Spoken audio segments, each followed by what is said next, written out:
அதாவது என்கவுண்டர் செய்திருக்கிறார்கள் என்று காவல்துறை சொன்னார்களா அல்லது நாம் சொல்லுகிறோமா என்றது எனக்கு என்ன தெளிவாகலை.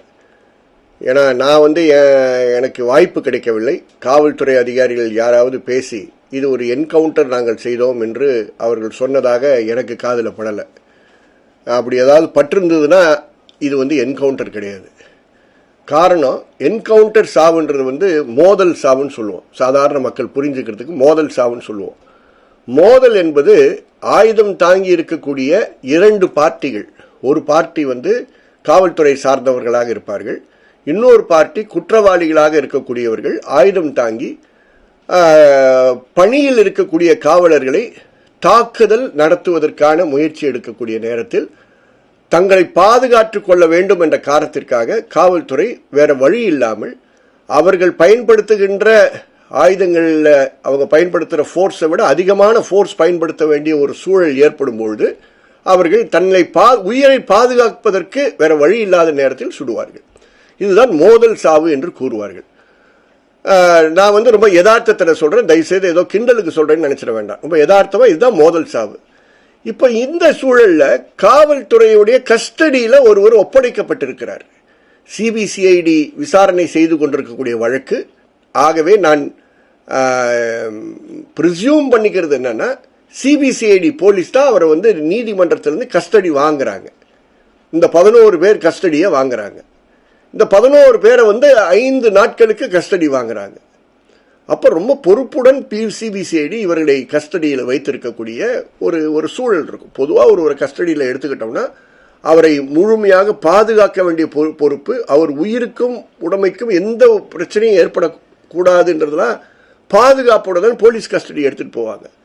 சில நேரங்களில் போலீஸ் கஸ்டடி எடுத்துட்டு போகும்போது அந்த ஆணையிலே வெவ்வேறு ஆணைகள் கொடுத்திருப்பார்கள் அந்த மேஜிஸ்ட்ரேட். இதுல என்ன கொடுத்தார்கள் என்று தெரியாது, அதனால அதை பத்தி நான் பேச விரும்பல. ஆனால் பொதுவாக காவல்துறை கஸ்டடி எடுக்கும்போது ரொம்ப பொறுப்புடன் நடந்து கொள்வார்கள் என்பது எல்லோரும் எதிர்பார்க்கக்கூடிய ஒரு விஷயம். அப்போ அந்த நபர் கஸ்டடியில் இருக்கக்கூடிய நபரிடம் ஆயுதங்கள் இருப்பதற்கு வாய்ப்பில்லை. இதான் நான் சொல்ல வர்றது. அவர் ஏதோ காவல் நிலையத்தில் இருக்கக்கூடிய ஆயுதங்களை திருடி எடுத்துக்கிட்டு அந்த இடத்துக்கு போனார்ன்றதெல்லாம் எங்கேயுமே கிடையாது. இப்போ நிராபரிதனமாக இருக்கக்கூடிய அண்ணாம்டா இருக்கக்கூடிய ஒரு திருவங்கடத்தை தான் காவல்துறையினர் விசாரணைக்காக அதில் ஒரு குறிப்பிட்ட பகுதிக்கு அவர் கூறிய விஷயங்கள் பொருட்கள் சீஸ் பண்ணுறதுக்காக கூட்டு போகிறாங்க அப்படின்றது தான் நாங்கள் யூகிக்க வேண்டிய ஒரு சூழல். அப்படி போகின்ற ஒரு நபர் தான் இவர்களுடைய காவலிலிருந்து எஸ்கேப் ஆகிறார் என்றாங்க, தப்பித்து செல்கிறார் என்றாங்க. அப்போ தப்பித்து செல்கிறார் என்றால் முதல் தப்பு பாதுகாப்பு. நீங்கள் ஏற்பாடு செய்திருந்த பாதுகாப்பு தவறு. சிபிசிஐடி விசாரணை குழு ஏற்படுத்தி இருந்த பாதுகாப்பு ரொம்ப குறைவான பாதுகாப்பு. திருவங்கடம் போன்ற ஒரு குற்றவாளிக்கு ஏற்ற பாதுகாப்பு கிடையாது. ஏன்னா அவரை பிடிக்க முடியல உங்களால். உங்க பாதுகாப்பு போயிட்டார். அப்ப இவங்க என்ன பண்ணிருக்கலாம்? புதிய பிஎன்எஸ்எஸ் வந்துருச்சு, குற்றவியல் நடைமுறை சட்டத்தினுடைய புதிய சட்டம் வந்துருச்சு. நான் பிரின்சிபிள்டாக அதனுடைய முழு வருஷனை சொல்லக்கூடாதுன்ற நிலைமை எடுத்துட்டான் பிஎன்எஸ்எஸ் என்ற குற்றவியல் நடைமுறை சட்டம். இந்த புதிய குற்றவியல் நடைமுறை சட்டத்தில் பழைய சட்டத்துக்கும் இதுக்கும் இருக்கக்கூடிய வித்தியாசம் என்னன்னா, இந்த சட்டத்தில் இது போன்ற குற்றவாளிகள் பல வழக்குகள் ஏற்கனவே அவர்கள் மேல் இருந்தால் அவர்களை இவங்க ஹேண்ட்கஃப் பண்ணான்னு சொல்லி சட்டத்தில் இருக்கு. இப்போ இவ்வளோ பெரிய குற்றவாளியை நீங்கள் கூட்டிட்டு போகும்போது அவர் என்ன ராஜ மரியாதையோட கூப்பிட்டு போனீங்களா? அவரை நடக்க வச்சுக்கிட்டு நீங்கள் சைடில் அவருக்கு என்ன பெட்ரோலிங்காக போனீங்களா? நீங்கள் அவர் குற்றவாளியாக நடத்தியிருந்தீங்கன்னா, உண்மையான ஒரு பெரிய குற்றவாளியாக நீங்கள் கருதினீர்கள் என்றால், பல கொலைகேஸ் அவர் மேலே இருக்குன்றது நீங்கள் நம்பினீர்கள் என்றால், அதுக்கான முன் உதாரணங்கள்லாம் இது என்ன எவிடன்ஸ்லாம் இருக்குன்னு சொல்லியிருந்தீங்கன்னா 2 விஷயம் செஞ்சிருக்கலாம். ஒன்று, பழைய சட்டத்தில் மேஜிஸ்ட்ரேட்ட பர்மிஷன் வாங்கும் போதே நாங்கள் இவங்க ஹேண்ட்கஃப்ல தான் வெளியே ஸ்பாட்டுக்கு கொண்டு போனோம் நீங்கள் வாங்கியிருக்கலாம். இல்லைன்னா சட்டத்தில் புதிய சட்டத்தில் 43 சப்டிவிஷன் 3 கீழ் இவரை நீங்கள் ஹேண்ட்கஃப் பண்ணி கொண்டு போயிருக்கலாம். இதை ஏன் தமிழக சிபிசிஐடி செய்யவில்லை? இதுதான் கேள்வி. மோதல் சாவா இல்லையான்றது கேள்வியே கிடையாது. மோதறதுக்கு வாய்ப்பே கிடையாது. தப்பித்து ஓடினா அப்புறம் என்ன மோதற வேண்டியது இருக்கு? இவர் போய் எஸ்கேப் ஆகி எங்கேயோ ஆயுதங்களை பெருக்கிட்டு வந்தார்னா அப்ப யாருடைய கவனக்குறைவு? உங்களுடைய கவனக்குறைவு. நீங்க அவரை கூட்டிட்டு போற இடத்துக்கு அங்க என்ன இடம், அந்த இடம் என்னன்னு தெரியாம அந்த இடத்துல போய் பார்க்காம அவரை அங்க கூட்டிட்டு போறீங்களா? அப்படி தரமற்ற ஒரு காவல்துறை நம்முடையது இல்லை என்று நான் நம்புகின்றவன். தயவுசெய்து அதனால நல்ல காவல்துறை அதிகாரிகள் எல்லாம் நம்ம வந்து கேவலப்படுத்திட வேண்டாம்.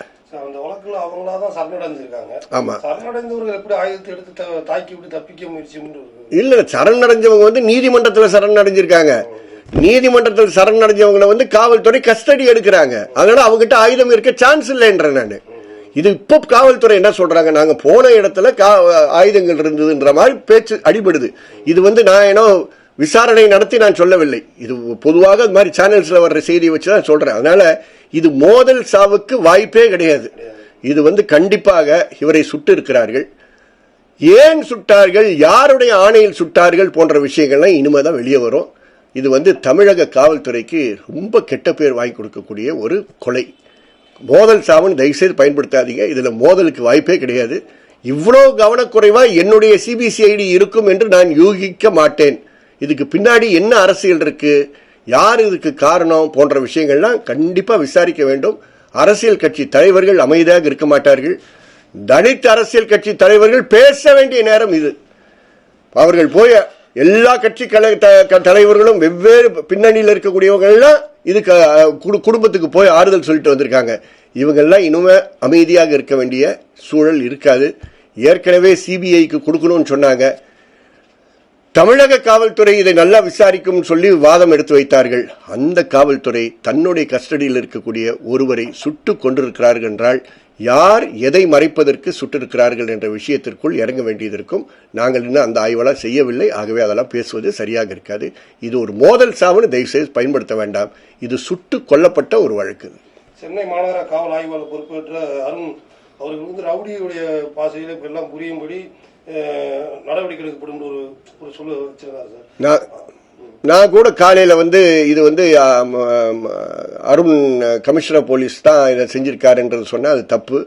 இது வந்து சிபிசிஐடியுடைய விசாரணையில் இருக்கும்போது இவங்களை கஸ்டடியில் எடுத்தது சிபிசிஐடி போலீஸ் தான் இருக்கும் அப்படின்ற எனக்கு தெரியாது. சிபிசிஐடி போலீஸோட அருண் அவருடைய போலீஸ் கூட அனுப்பினாரான்றதெல்லாம் நமக்கு தெரியாது. இதெல்லாம் இனிமே விசாரித்து எந்த காவல்துறையெல்லாம் சென்றார்கள் என்ற விஷயங்கள் தெரிந்த பிற்பாடுதான் அதுக்கு ஒரு முடிவுக்கு வர முடியும். ஆனால் இது இப்போதைக்கு needle points at CBCID, not at Arun.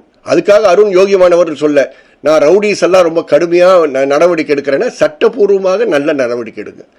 எனக்கு தெரியும் நிறைய நல்ல உயர் அதிகாரிகள் இருக்கிறார்கள், தரமான மனிதர்கள், தரமாக நடந்து கொள்பவர்கள், மனித உரிமையை மதிக்கக்கூடிய காவல்துறை அதிகாரிகள் இந்த தமிழகத்தில் இன்னும் இருக்கிறார்கள் என்ற நம்பிக்கையில தான் நான் அளந்து பேசிக் கொண்டிருக்கிறேன். நான் பேசுகின்ற விஷயங்கள் எந்த விதத்திலையும் அது போன்ற ஆபீசர்ஸை பாயிண்ட் பண்றது இல்லை. அதனால அருண் போன்றவர்கள் வந்து நான் ரவுடிஸை வந்து பலத்துடன் நான் ஃபோர்ஸ் எதிர்நோக்கி இருப்பேன் என்றதெல்லாம் இதெல்லாம் பேசுற பேச்சு. நீங்கள் உங்க செயல்பாட்டில் அதை காட்டினீர்கள் என்றால் அது சரியா இருக்கும். உங்க நகரத்துக்குள்ளார உங்களை ஏன் கமிஷனர் போலீஸ் போட்டாங்கன்றதான் இன்னைக்கு பெரிய பேச்சா இருக்கு. போடப்பட்டிருந்த கமிஷனர் போலீஸை பத்தி ரொம்ப உயர்வாக பேசிக் கொண்டிருக்கக்கூடிய பின்னணியில அவரை எடுப்பதற்கு இந்த வழக்கை பயன்படுத்தி உங்களை யாரோ உள்ளே தள்ளி இருக்காங்கன்றதா பொதுவாக பேசப்படுகின்ற ஒரு பொருளாக இருக்குது என்பதை பொறுப்புடன் மரியாதையுடன் மாண்புமிகு முதலமைச்சர் கவனத்திற்கு நான் கூறுகிறேன். சரணடைந்த ஒரு கையில எப்படி துப்பாக்கி வந்தது, சட்ட ஒழுங்கு காப்பாற்றப்பட்டதா, என்கவுண்டர் செய்யப்பட்டதா அப்படின்ற இப்ப நானும் அதான் கேட்டுட்டு இருக்கேன். ஒரு குற்றவாளி கையில, அது உங்களிடம் ஒப்படைக்கப்பட்டிருக்கக்கூடிய காவல்துறையிடம் ஒப்படைக்கப்பட்டிருக்கக்கூடிய குற்றவாளி கையில ஆயுதம் வருவதற்கு வாய்ப்பே கிடையாது. அப்ப இங்க எங்கிருந்து வாய்ப்பு, எங்கிருந்து வந்திருக்கு? இது வந்து வாய்ப்பு கிடையாது. யாரோ ஏதோ ஒரு காரணத்திற்காக, ஏதோ ஒரு உள்நோக்கத்திற்காக இதை நடத்தி இருக்கிறார்கள் என்று மட்டும் தெளிவாக தெரிகிறது. இதுதான் இந்த கட்டத்தில் நான் சொல்லுகின்ற ஒரு கருத்தாக இருக்க முடியும். ஒவ்வொரு முறையும் வந்து காவலர்களை தாக்கி விட்டாங்க, அதனாலதான் நாங்க என்கவுண்டர் பண்ணோம் அப்படின்ற ஒரு குற்றச்சாட்டாவே காவல்துறை வந்து எல்லா என்கவுண்டருக்கு ஒரு காரணத்தை சொல்றாங்க. சார், குற்றவாளிகள் நம்ம பேசுற பேச்சினால யாருமே நம்ம இந்த குற்றவாளிகளை வந்து தேசபக்தி உள்ள பிதாக்கள் என்று நான் எங்கேயுமே சொல்ல விரும்பவில்லை. தயவுசெய்து அதை தப்பா எடுத்துக்கொள்ள வேண்டாம். ஆனால் யாராக இருந்தாலும் குற்றவியல் நடைமுறை சட்டத்தில் இருக்கக்கூடிய பிரிவுகளின்படிதான் செயல்பட வேண்டும். சில ஓய்வு பெற்ற காவல்துறை அதிகாரிகள்லாம் ரொம்ப உணர்ச்சி வசப்பட்டு தங்களை பாதுகாப்பதற்கு, அவர்கள் தற்காப்பு செய்வதற்காக சுடுவதற்கு உரிமை இருக்குன்னு சொன்னாரு. நான் கேட்கிறேன், அந்த அது போன்ற ஓய்வு பெற்ற காவல்துறை அதிகாரிகள் நம்ம கொச்சையா பேசுறாங்க. அதில் ஒரு இன்னைக்கு காலையில் பேசும்போது சொன்னார், ஓய்வு பெற்ற நீதிபதிகளும் அது போன்ற பேசுகிறார்கள். ஓய்வு பெற்ற நீதிபதிகளை பற்றி பேசுவதற்கு ஓய்வு பெற்ற ஒரு காவல்துறை அதிகாரி வந்திருக்கிறார் என்பது எனக்கு ரொம்ப வருத்தமாக இருக்கு. காவல்துறை ஓய்வு பெற்றவர்கள் இவ்வளோ கீழ்த்தரமாக பேச தயாராகிவிட்டார்களா என்று நான் இது போன்ற காவல்துறை அதிகாரிகளை கேட்கிறேன். உங்களுக்கு தற்காப்பு என்பது பண்ணுவதற்கு வாய்ப்புகள் எப்பொழுதும் இருக்கு. தற்காப்பு செய்வதற்காக நீங்கள் நியாயமாக சுட்டிருந்தீர்கள் என்றால் அதற்கு எதிராக நாங்கள் நிற்கவே மாட்டோம். தயவுசெய்து புரிஞ்சுக்கங்க. நாங்கள் முட்டாள்கள் அல்ல பேசுவதற்கு. மனித உரிமை தளத்தில் இருக்கவர்கள் நேர்மையாக பேச வேண்டிய பொறுப்பு. கடந்த 40 ஆண்டுகளாக இந்த பணியில் இருக்கிறோம். 40 ஆண்டுகளாக 1-2 வருஷம் கிடையாது. உங்கள் சர்வீஸை விட அதிகம் நாங்கள் மனித உரிமை பணியில் ஈடுபட்டது. ஆனால் இது போன்ற ஒரு வழக்கில் இதை ஒரு மோதல் சாவுன்னு சொல்லிட்டு தற்காப்புக்காக சுட்டேன்னு சொன்னால், ஏயா சுடும்போது உனக்கு எங்கே சுடணும்னு கூட தெரியாதா? அப்போ உனக்கு கரெக்டாக செஸ்ட்லேயும் ஸ்டமக்கில் தான் படுதா? உனக்கு ஃபயரிங் ரேஞ்சில் உட்காரும் போது உனக்கு மெடல்ஸ் கிடைக்கும் போது மட்டும் கரெக்டாக குறிய வச்சு உனக்கு சுட தெரியுதில்ல? தயவுசெய்து இந்த மாதிரி பொய் விஷயங்கள்லாம் பேச வேண்டாம். காவல்துறை இதன் மூலமாக நாம் கேவலப்படுத்த வேண்டாம். இதே ஒரு அவமான ஸ்பாட், ஒரு பிளாக். அந்த பிளாக் ரொம்ப அசிங்கமான ஒரு பிளாக்காக இருக்குது தமிழக காவல்துறை. எந்த காவல்துறையை பற்றி நாம் பெருமையாக பேச வேண்டுமோ அந்த காவல்துறையை பற்றி, அந்த சிபிசிஐடி போலீஸை பற்றி தவறான கருத்துக்கள் பேசுவதற்கு இந்த சமூகம் வசதியாக மாறிவிட்டது என்பதை வருத்தத்துடன் பதிவு செய்கிறேன். ஏன்னா எங்களுக்கு தெரியும் உயர் பதவியில் இருக்கக்கூடியவர்கள் அவ்வளோ தரமற்றவர்கள் கிடையாது, உயர்தரம் உள்ளவர்கள் பலர் இருக்கிறார்கள். அதனால தான் நான் அளந்து பேசுகிறேன். இது ஒரு black spot on our CBCID. இல்லை சிபிசிஐடி சொல்லட்டோம், நாங்கள் கஸ்டடி எடுத்துக்கிட்டு நாங்கள் போகும்போது எங்களுக்கு லோக்கல் கிரேட்டர் சென்னை போலீஸ் தான் எங்களுக்கு சப்போர்ட் கொடுத்தாங்கன்னு சொல்லட்டோம். என்ன உண்மைன்றது வெளியே வரும். இது ஆழமாக விசாரணை செய்து கண்டுபிடிக்க வேண்டிய ஒரு விஷயம். மாண்புமிகு மனித உரிமை ஆணையத்தினுடைய தலைவராக பொறுப்பேற்றிருக்கக்கூடிய ஓய்வு பெற்ற கேரளா உயர்நீதிமன்றத்தினுடைய சீஃப் ஜஸ்டிஸ் மதிப்பிற்கும் மரியாதைக்குரிய மணிக்குமார் அவர்கள் பொறுப்பேற்றிருக்கிறார்கள். இது சரியான வழக்கு. எஸ்ஹெச்ஆர்சி உடனடியாக அவருடைய நேரடி பார்வையின் கீழ் இன்வெஸ்டிகேட் பண்ண வேண்டிய பொறுப்பு இருக்கு. ஏன்னா இல்லைன்னா இது ரொம்ப தவறான பாதைக்கு போய்விடும். வெவ்வேறு அமைப்புகள் வருவார்கள், வெவ்வேறு ஆணையங்கள் வருவார்கள், இதை குழப்புவார்கள், உண்மை போய்விடும். தமிழக அரசு என்ன நடந்தது என்று தெரிய விரும்பினால் நீங்களே அரசே எஸ்ஹெச்ஆர்சியை கேளுங்க. எந்த புதிய சேர்மனை நீங்க நியமனம் பண்ணியிருக்கிறீர்களோ அந்த சேர்மன்ட்டே நீங்க கேளுங்க. உங்களுக்கு என்ன இன்வெஸ்டிகேஷன் டீம் வேணுமோ நான் கொடுக்க தயார், நீங்க இன்வெஸ்டிகேட் பண்ணி உண்மையை கொண்டு வாருங்கள் என்று சொல்வதுதான் சமூக நீதி பேசுகின்ற, ஜனநாயகத்தை விரும்புகின்ற ஒரு அரசினுடைய எடுத்துக்காட்டான செயலாக இருக்கும் என்பதை மாண்புமிகு முதலமைச்சருக்கு பொறுப்புடன், மரியாதையுடன், நம்பிக்கையுடன் கூற விரும்புகிறேன். பேர் ஹென்றி டிஃபைன், வழக்கறிஞர், மக்கள் கண்காணிப்பகம்.